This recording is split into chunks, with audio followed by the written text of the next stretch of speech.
दोस्तों नमस्कार, मैं विजय कुमार सिंह आपके अपने चैनल वंदे भारत में आपका स्वागत करता हूं। दोस्तों आज हम लेके आए हैं शहीद भगत सिंह का वो पल, यानी कि फांसी के 12 घंटे पहले की वो कहानी जो हमारी रूह तक को हिला देगी। तो दोस्तों आइए सुनते हैं शहीद भगत सिंह की वो दास्तान जो फांसी से पहले उनके साथ क्या क्या हुआ, उसी घटना का जिक्र हम करते हैं। लाहौर सेंट्रल जेल में 23 मार्च 1931 की शुरुआत किसी और दिन की तरह ही हुई थी। फर्क सिर्फ इतना था कि सुबह सुबह जोर की आंधी आई थी, लेकिन जेल के कैदियों को थोड़ा सा अजीब लगा। 4 बजे वार्डन चरत सिंह ने उनसे आकर कहा कि वे अपनी अपनी कोठरियों में चले जाएं। उन्होंने कारण नहीं बताया। उनके मुंह से सिर्फ ये निकला कि आदेश ऊपर से है। अभी कैदी सोच ही रहे थे कि माजरा क्या है।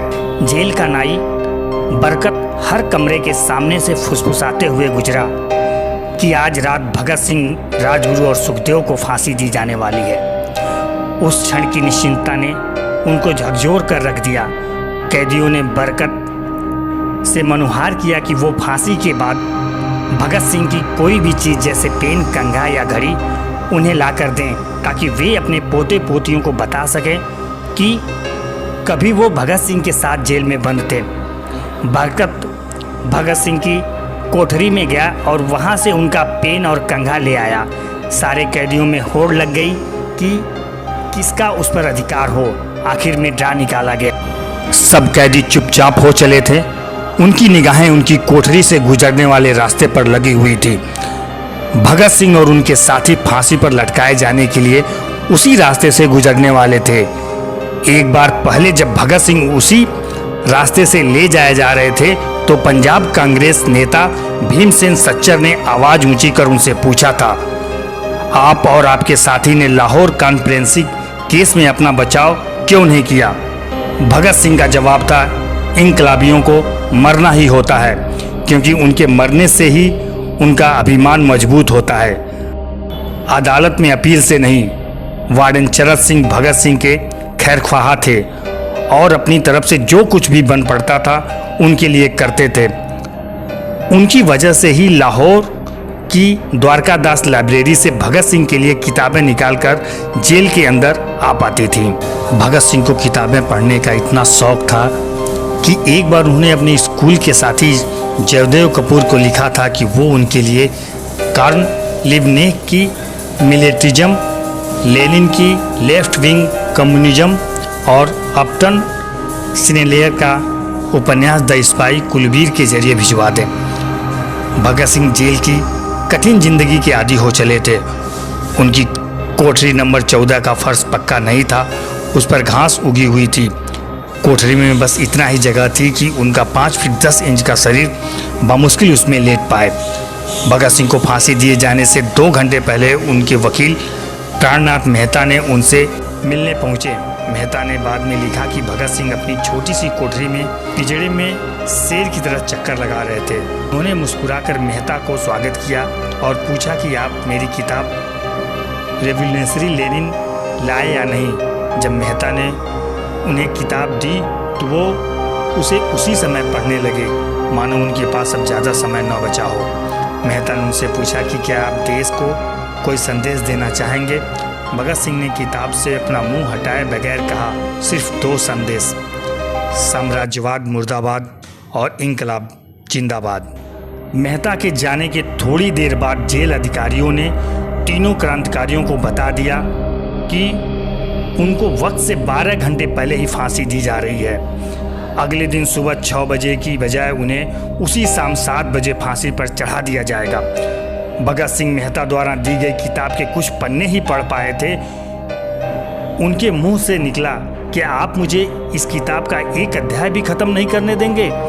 भगत सिंह ने जेल के मुस्लिम सफाई कर्मचारी बेबे से अनुरोध किया कि वो उनके लिए उनको फांसी दिए जाने से 1 दिन पहले शाम को अपने घर से खाना लाएं।